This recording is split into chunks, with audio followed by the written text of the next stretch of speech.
देखें जी, वो उसके कोई प्रूफ दें, या तो अब तो आप किसी के ऊपर भी उठ के इस तरीके से आप इल्ज़ाम लगा दें तो वो तो ऐसा सच नहीं होता। उधर आप देख लें, उधर वो कौन है, उनका मुझे नेम याद नहीं आ रहा, जो इंडिया के अंदर हैं जिन्होंने ट्रेन्स को जला दिया था, मस्जिदों को शहीद कर दिया था। इस वक्त मेरे जहन में उनका नाम नहीं आ रहा। तो बहुत सारी ऐसी चीज़ें हैं, लेकिन पाकिस्तान ने तो देखें, ये जो अभी रिसेंट पास्ट के अंदर जो इल्ज़ाम लगाया था इंडिया ने, जिसके बाद ये जंग सारी शुरू, पहलगाम अटैक के बाद, तो वो कहते रहे हैं कि जी आप इसको इन्वेस्टिगेट करवाएं, इसको बैनुल-अक़वामी अदालतें हैं जो एजेंसियां हैं उनके थ्रू कोई हमें प्रूफ दें। तो ह्यूमर्स है ना जी, ये जस्ट है कि ह्यूमर है, कोई इसमें कोई मुझे अभी तक कोई सच्चाई नज़र नहीं आ रही है। मैंने आपसे अर्ज़ की थी कि कुछ तो बिल्कुल डायरेक्टली माशाल्लाह लगे हैं ना पाकिस्तान के अंदर। अयूब खान का देख लें, जनरल ज़िया का देख लें, अब जो परवेज़ मुशर्रफ का देख लें, उसके बाद बाजवा साहब का इनडायरेक्टली देख लें कि उन लोगों ने जिस तरीके से बुलडोज़ किया था इलेक्टेड प्राइम मिनिस्टर को, मतलब है कि उन्होंने अरेस्ट किया, सारा कुछ किया, जो कुछ भी किया। लेकिन आप आसिम मुनीर की अगर बात करते हैं तो इन्होंने अभी तक तो मतलब मुख्तलिफ पार्टीज़ हैं पाकिस्तानी जो कि मतलब उनकी पूरी कोशिश है, वो कहते हैं कि जी हमने मुज़ाकरात भी इन्हीं से करने हैं। बात करेंगे सबसे पहले तो जिस तरह से कह लें कि इंडो पाक वॉर के बाद हमें PM of India Narendra Modi भाई 5 नेशन टूर पर नजर आए। लास्ट विजिट उनका नाम्बिया का था, जिसके अंदर कह लें कि उनको हाईएस्ट सिविलियन जो अवार्ड है उससे भी नवाजा गया, और बहुत सारे जो अपने रिलेशनशिप हैं उनको भी स्ट्रॉन्ग करते हुए, स्पेशली बायलैटरल रिलेशनशिप्स की बात करें तो उनको स्ट्रॉन्ग करते हुए वो दिखाई दिए हैं। और 21 तोपों की सलामी मिली, और खुद उनके जो प्रेसिडेंट थे उनको रिसीव करने के लिए आए कह लें। और स्पेशली अगर देखा जाए तो उनका जो अपना स्पेशल एक अफ्रीकन डांस है वो भी करके दिखाया, और पीएम मोदी ने भी उसमें शमूलियत इख्तियार की। और साथ में हम लोग ये देखेंगे कि वहाँ पर technology, security, defence, education, health and care and critical जो मिनरल्स हैं उनका कह लें कि इन फ्यूचर जो इस्तेमाल है या राइट नाउ अगर देखा जाए तो उसमें क्या कुछ डेवलपमेंट करनी चाहिए, उस पर बातें की गई हैं। दूसरा सवाल हम ये करेंगे कि अब जैसे कि जून, जुलाई एंड अगस्त हमें मानसून का महीने नज़र आते हैं, यहाँ पर इतने फ्लड्स आ चुके हैं। अभी रिसेंटली सवात के अंदर 18 जाने कह लें कि चली गई हैं, और हमने डैम्स बिल्कुल नहीं बनाए हैं और ना ही कभी डैम्स बनाएंगे, बल्कि ज़रूरत ही पेश नहीं आती है। ठीक है, 2 महीने अब बर्दाश्त करेंगे, दैट्स इट। लेकिन यहाँ पर हर जगह आपको सैलाबी कैंप लाजमी नज़र आएंगे। तीसरा सवाल हम ये करेंगे कि हमारे जो फील्ड मार्शल हैं, सुनने में आया है कि वो पाकिस्तान के बहुत जल्द प्रेसिडेंट बनने वाले हैं। वो उनको वो प्रोटोकॉल चाहिए है जो कि एक प्राइम मिनिस्टर को मिलता है, या कह लें कि डायरेक्ट व्हाइट हाउस में एंट्री मिलेगी। इट मींस कि अपकमिंग डेज में हम अपने फील्ड मार्शल को एज अ प्रेसिडेंट भी देख रहे हैं। हमारे साथ पाकिस्तानी अवाम मौजूद हैं, इनसे पूछेंगे कि इन तीनों चीज़ों के बारे में इनका क्या विचार है, ये क्या सोचते हैं। अस्सलाम वालेकुम। जी वालेकुम सलाम। अब आप 1 बाय 1 ये मैंने इनके क्वेश्चंस आपको मैंने पहले सवाल ये किया था कि जिस तरह से पीएम मोदी नाम्बिया का विजिट कर रहे हैं, हाईएस्ट सिविलियन अवार्ड मिला है उनको, उसके बाद कह लें कि बहुत ज़्यादा टेक्नोलॉजी की बात की है, हेल्थ केयर सेक्टर की बात की है, सिक्योरिटी की बात की है, डिफेंस की बात की है, क्रिटिकल मिनरल्स की बात की है। मतलब they are strengthening their relationships. उनको पता है कि भाई हमने अपनी आर्मी को अपने फील्ड से दूर रखना, और ये जगह हमारी ही है विजिट करने वाली। नहीं है, मैं आपकी इस बात से तो एग्री करूँगा कि इंडियन जो पॉलिटिक्स है उन्होंने शुरू से ही अपनी पॉलिटिक्स से और अपने मतलब जो अथॉरिटी है उसको अपनी आर्मी से मतलब है कि अलग अलग है। अनफॉर्चुनेटली पाकिस्तान में ऐसा नहीं हो सका।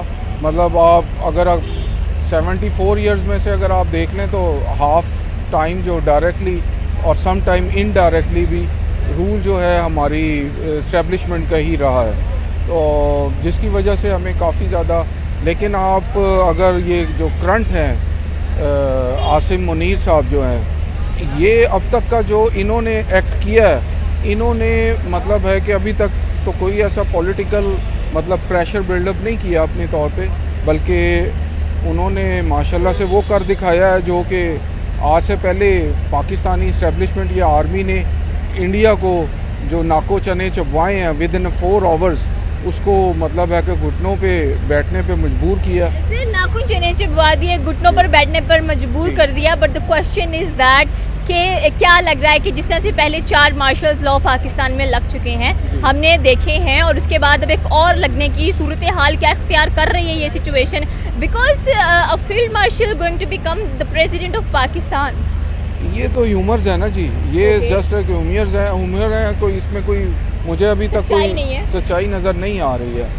मैंने आपसे अर्ज़ की थी कि कुछ तो बिल्कुल डायरेक्टली माशाल्लाह लगे हैं ना पाकिस्तान के बिल्कुल अंदर। अयूब खान का देख लें, जनरल ज़िया का देख लें, अब जो परवेज़ हम मुशर्रफ का परवेज़ देख- मुशर्रफ का देख लें, उसके बाद बाजवा साहब का इनडायरेक्टली देख लें देखें कि उन लोगों ने जिस तरीके से बुलडोज़ किया था इलेक्टेड प्राइम मिनिस्टर को, मतलब है कि उन्होंने अरेस्ट किया, सारा कुछ किया, जो कुछ भी किया।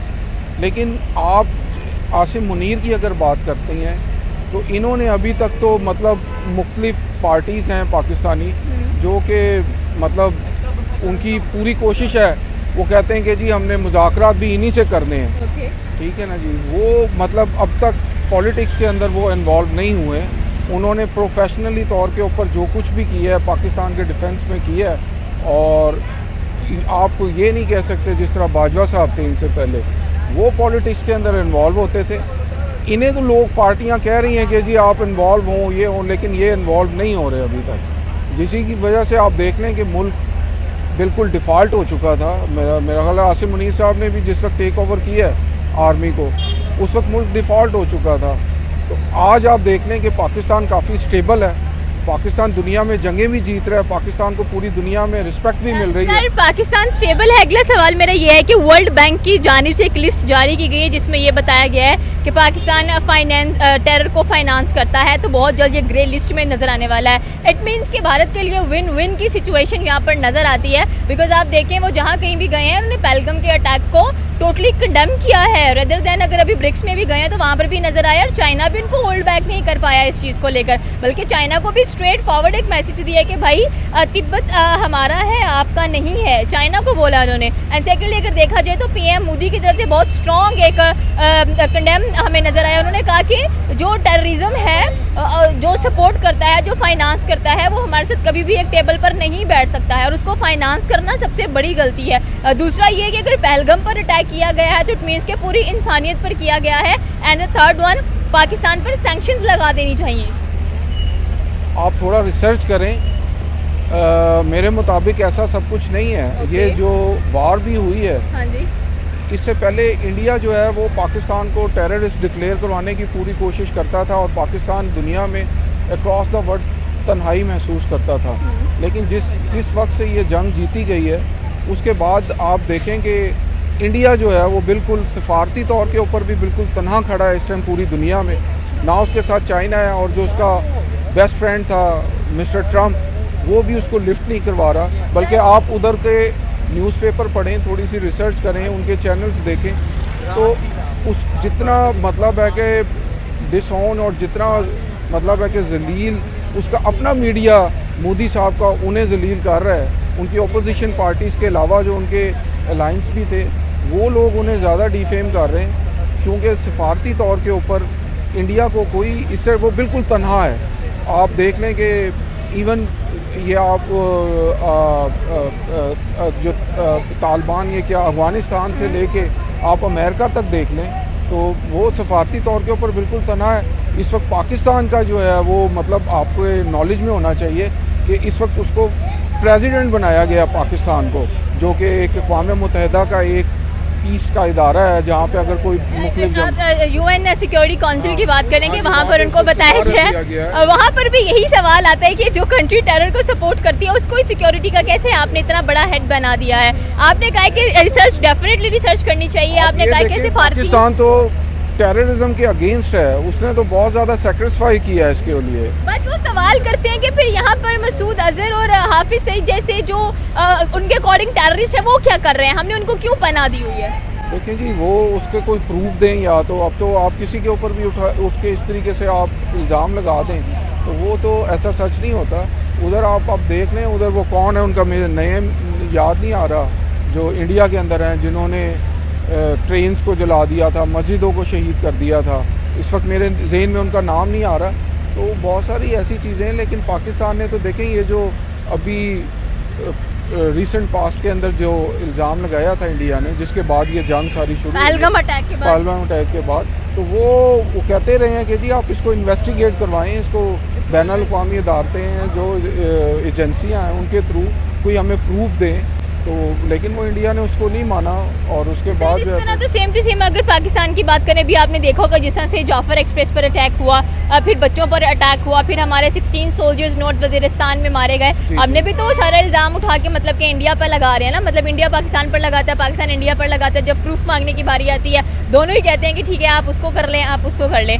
थर्ड क्वेश्चन ये था कि अगर हम फ्लड्स की बात करें, देखिए जी, अगर वो आप ये कह रही हैं जो ट्रेन के ऊपर अटैक हुआ था उनको मतलब उसी वक्त ही उनको भी जवाब मिल गया था, लेकिन ये है कि उन्होंने मोदी साहब की तरह जो कि एक ये बड़ा पॉपुलेटेड एरिया पाकिस्तान और इंडिया, इधर अरबों की तादाद में लोग रहते हैं, लेकिन उन्होंने एक डिसिप्लिन के अंदर रहते हुए इस चीज़ को प्रोटेस्ट किया था, ना कि पूरे इस खित्ते को एक दोनों मुल्क एटॉमिक है और एक एटॉमिक जंग के अंदर तो नहीं ना उसको झोंका था।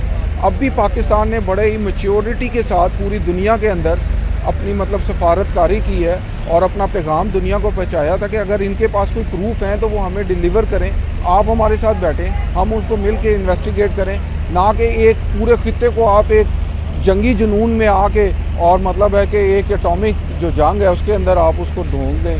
तो ये तो कोई मैच्योरिटी नहीं है। तो मेरे हिसाब से तो ये जितना कुछ भी हुआ है पिछले 3 माह के अंदर, इसमें सुबकी का सामना जो है ना वो जो इंडियन प्राइम मिनिस्टर हैं मोदी साहब है उनको हुआ है। पाकिस्तान की तो हर वो लिहाज तो से निकल गए बीच में से। पाकिस्तान की तो हर लिहाज से पूरी दुनिया के अंदर जो है ना उनका मतलब है कि वो अपलिफ्ट हुए हैं इस मामले के अंदर। दुनिया ने उनको सराहा है कि इन लोगों ने मैच्योरिटी के साथ काम लिया है, जिसकी ज़िंदा मिसालें हैं कि सिर्फ सुपर पावर आपकी अमेरिका है, वहाँ पे प्रेसिडेंट जो है उसने बड़ी तारीफ़ की है और पाकिस्तान का जो है मतलब हर लिहाज से बेहतरी हुआ है। तो मैं तो मेरे लिहाज से तो जी मोदी साहब जो हैं उनकी पॉलिसी गलत थी और जिसकी वजह से उनको ये सुक्की का सामना करना पड़ा है और पाकिस्तान का तो फ़ायदा ही हुआ है मेरे हिसाब से, नुकसान कोई नहीं हुआ ये इस एडवेंचर के बाद जो उन्होंने करने की कोशिश की थी। और सर लास्ट क्वेश्चन फ्लड्स का करते हैं, हम डैम्स क्यों नहीं बना पा रहे हैं? आप देखें कितनी बारिशें हो रही हैं और हर तरफ फ्लड्स ही फ्लड्स हैं। हंगामी कैंप तो हमने लगाए हुए हैं लेकिन फ्लड्स के लिए कोई डैम्स कोई रोको बदल नहीं है। फिर हम कहते हैं कि इंडस वाटर भी खोल दो, उसको कहाँ पे सेव करना है? जी वो उसके लिए डैम बनाने के लिए आपको एक पॉलिटिकली जो स्टेबिलिटी है वो होना बहुत ज़रूरी है, उसके बगैर ये नहीं हो सकता। उसके लिए आपके मुल्क में वन पार्टी हो एटलीस्ट। इस वक्त हम लोग डिवाइड हैं, इस वक्त हम 3 हिस्सों में डिवाइड हैं पॉलिटिकली। एक KPK आ जाता है, पंजाब आ जाता है, सिंध आ जाता है। तो जिसकी वजह से जिस वक्त तक ये कंसेंसस से बनने वाली चीज़ें और इसके अंदर आपकी जो इस्टेब्लिशमेंट है उसको अहम किरदार अदा करना चाहिए और उसको एक स्टेबिलिटी लानी चाहिए। और जो वो आज से पहले इंटरफेयर करते रहे हैं पॉलिटिकल, ये जो एक आपका सारा सिस्टम है इसके अंदर, वो उन्हें नहीं करना चाहिए। 5 साल बाद इलेक्शन होने चाहिए और जो आवाम चाहे वो एक बेहतर फ़िल्टर है। जो काम करेगी हुकूमतें वही आगे सर्वाइव करेंगी, जो जस्ट नारे लगाएंगी और बस ऐसे ही वो तो फिर सर्वाइव नहीं कर सकती। तो उसके लिए तो यही है कि इसी तरीके के साथ जिस तरह अब सिस्टम चल रहा है तो 5-10 साल गुजरेंगे, कोई स्टेबिलिटी होगी, कोई वन पार्टी इतनी बड़ी पार्टी हो जिसे किसी दूसरी पार्टी की ज़रूरत ना हो हुकूमत बनाने के लिए, तभी ये डिसीजन लिए जा सकते हैं। अदरवाइज़ सिंध वाले कहेंगे जी कि ये हमें ख़तरा है, उधर से वो कहेंगे वो हमें ख़तरा है। तो ये जिस वक्त तक नहीं होगा तो मुझे नहीं लगता कि ये अब पता नहीं आप कह सकती हैं हमारी ये बैड लक है कि ये बैनुल अक़वामी ताकतें हैं जिन्होंने हमें मतलब है कि डिवाइड किया हुआ पॉलिटिकली। हालांकि ऐसा नहीं होना चाहिए। पूरी दुनिया के अंदर 2 पार्टी सिस्टम होता है, जो एक पार्टी मेजॉरिटी में होती है वो फिर अपनी कैबिनेट बना के ये सारे फैसले करती है। लेकिन इधर आप देख लें कि अब 17 साल से सिंध में पीपल्स पार्टी की हुकूमत है, 12 से 13 साल में हो गए हैं KPK में PTI की हुकूमत है और इसी तरीके से पंजाब में जो है नून लीग की हुकूमत है, जो कि पिछले 5 साल 4 साल जो ब्रेक आया था। तो ये जिस वक्त तक ये तीनों पार्टियां आप मतलब है कि सूबे ख़ास तौर के ऊपर इनमें आपस में कंसेंसस नहीं होगा तो वो फिर हम लोगों के लिए मुश्किल है। और कंसेंसस जो क्रिएट किया जाता है वो हमारी इस्टेब्लिशमेंट कर सकती है मुल्क की वसी तर मफाद में रहते हुए। तो ये है जी मेरा तो आंसर है इस पर। ओके, ये थी पाकिस्तानी अवाम की राय की अगर देखा जाए तो डेफिनेटली सी बात है कि डैम्स बनाना बहुत ज़रूरी है, क्योंकि जून जुलाई एंड अगस्त मानसून का सीज़न है। हंगामी कैंप्स तो दिखाई दे रहे हैं लेकिन कहीं पर डैम्स के बारे में कुछ भी नज़र नहीं आ रहा है। एंड सेकेंडली अगर देखा जाए तो पाकिस्तानी अवाम का कहना है कि सफारती ताल्लुकात भारत के काफ़ी ज़्यादा ख़राब हो चुके हैं बाकी ममालिकों के साथ। आपको क्या लगता है कि वाकई ऐसा है या नहीं? और द लास्ट वन के हमारे जो फील्ड मार्शल हैं सैयद आसिम मुनीर, वो बहुत जल्द में भी पाकिस्तान का होल्ड संभालें एज अ प्रेसिडेंट। सुनने में आया है may be it will be a rumour और नॉट। आपकी क्या राय है नीचे के कमेंट सेक्शन में बता सकते हैं। हमारे चैनल को सब्सक्राइब करना बिल्कुल मत भूलिएगा। तो मिलता है अगली वीडियो में। अल्लाह हाफिज़।